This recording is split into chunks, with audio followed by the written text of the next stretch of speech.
Alright, so everything is wrapping up slowly here in Goris, and I'm actually getting a ride with some people from Impact Hub back to Yerevan, and maybe I'll make it to Vanadzor tonight, but we're coordinating already in Vanadzor with some placements. So yeah, that's the plan.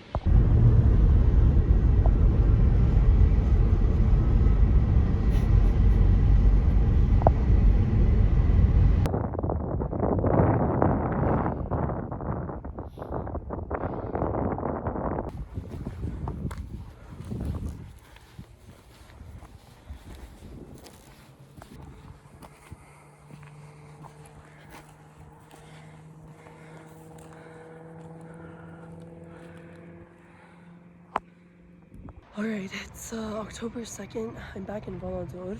I got back last night, and this morning I woke up sick. Yeah, I definitely wasn't taking good care of myself over those last 3 days. But I'm kind of just decompressing because I'm definitely in a state of shock over.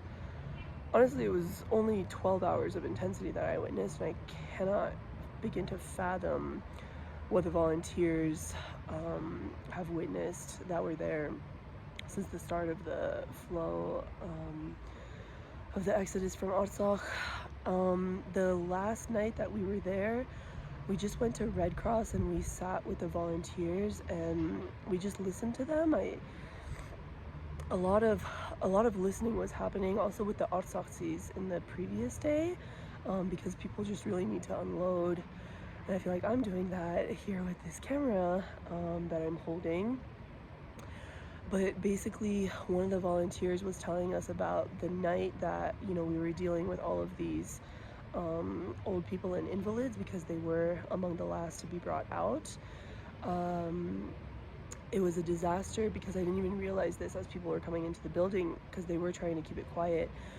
But the buses that came in, there were multiple dead bodies that were sitting in the buses for hours with the people, and the volunteers went in there to help people get out, and the smell was unbearable, and they couldn't tell in the beginning if some people were just asleep or dead because they had like heart attacks on the way. It was mostly like old people. So it's just like awful to know that people had to sit in the bus for hours and hours and hours with dead corpses next to them after they made it to quote-unquote safety into Armenia. There was also a story of a woman and her 2 daughters that arrived in Goris in absolute shock, and the volunteers were trying to help them, and there was no response, and they were absolutely delirious and dissociated. And it turned out that several days prior, in the village that they were from, they had witnessed the beheading of their father and been raped by the Azeri soldiers before running away into Stepanakert, where they got on one of these buses. And I am so conflicted as to like sharing the details of the things that happened and like the things that the Artsaksis told me because it's so dehumanizing, and I don't want to add to the level of dehumanization that this population is going through. But then on the other hand, you need people to know about the atrocities because otherwise, like, what hope is there for any justice? But to be frank, like, it's been a while that we've lost hope for justice, like here in the Armenian community. I've been trying to ground myself and reflect today. I just haven't been feeling very well, but one thought that has come up is that like heaven and hell are both very real places, and they're both on earth and they are both active and ongoing simultaneously. And it was I don't know. I don't know how I could even begin to describe to you what it was like coming back into Yerevan, where you don't feel anything that had happened in Artsakh or in Goris, or the influx of people.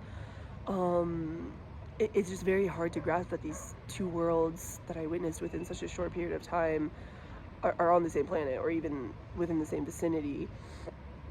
There's such a threat now to Sunik, and so many of the people in Sunik were articulating how they're well aware that the Azeris are coming for them next. And there was this Goris woman that was saying, you know, thank you so much for coming and helping.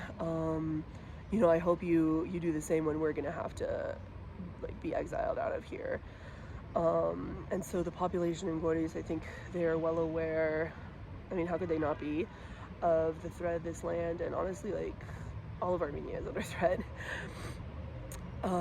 I'm sitting here in Vanadzor at Hotel Kirovakan, looking out at these mountains, and also just, again, returning to the thought of how lucky we are to be here in Lori with no borders to enemies other than Georgia, of course.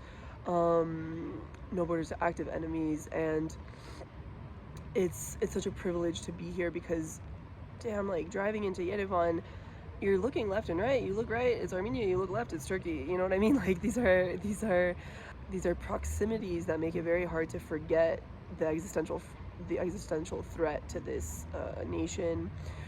Yeah, it was also very inspiring to see so many diasporans there. I know that the Artsaksis were also surprised to see so many diasporans there, and I know that even though I was just there for 2 nights, I'm grateful that I went because our presence did mean something, right?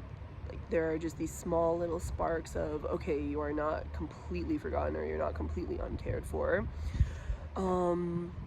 So yeah, anyway, I can feel that psychologically I cannot stay stagnant, because if I stagnate right now, it will just be like pure depression and dissociation. And honestly, I've never been one, like with my previous psychological issues, I've never been one to dissociate, but I found myself dissociating a lot over these last 2 days, and I kind of hope that that doesn't continue, because it's really a numbness, right? And we keep receiving so much more bad news, that we're becoming more and more desensitized to it, and so all you can do is become numb, because I think that, you know, the human brain is just not capable of processing all of this trauma that is ongoing. And I'm trying not to think about the Artsaksis that were stuck and left behind in their villages, because that's an even worse hell, obviously.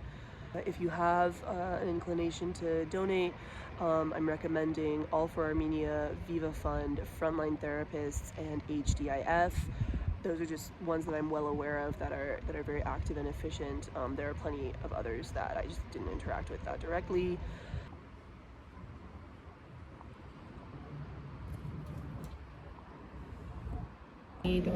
Let's get at least 5. They need adios for everyone. They said the whole family, huh?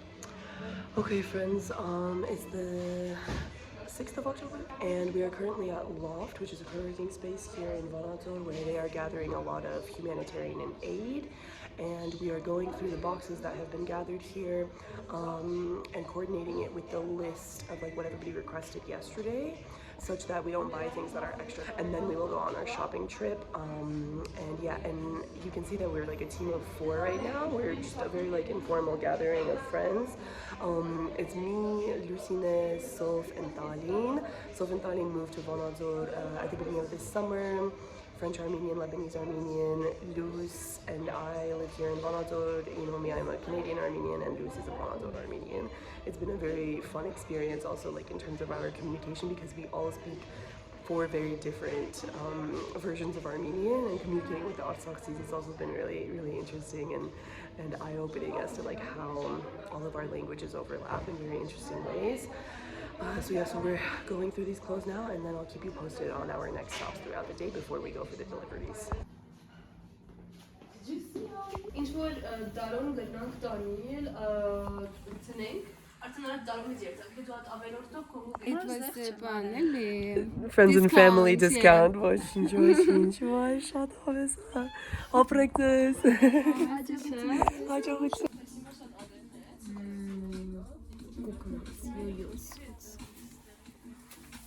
Alright, we picked up the cake, and now we're at a toy store picking out toys for gifts for the birthday boy and his family, and then also the kids in Congo.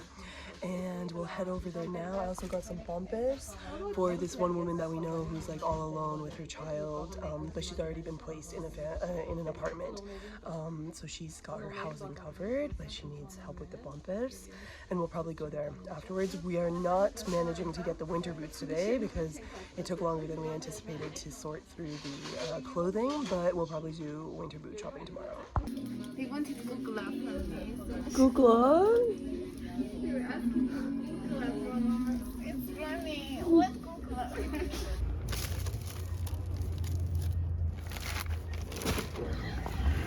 No. It's also for some of them are for Gongo kids. Okay. These are for Is het nou je ik wacht nee gemaakt. Nou, wat komt er Wow. So cute. The cake is literally beautiful.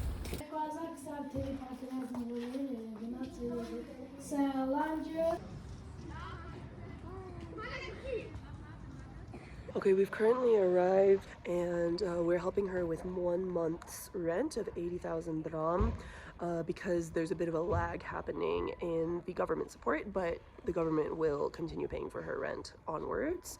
And then we're also just bringing her a bunch of pompous diapers for her baby.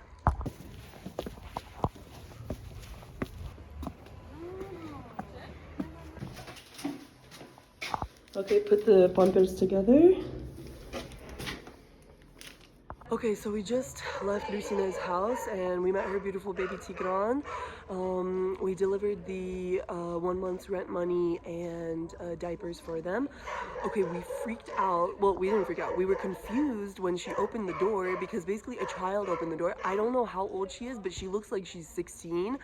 Maybe she's like 18, 19, but we were confused. We were like, oh, they have an older daughter that we didn't know about, but no, that was the mother.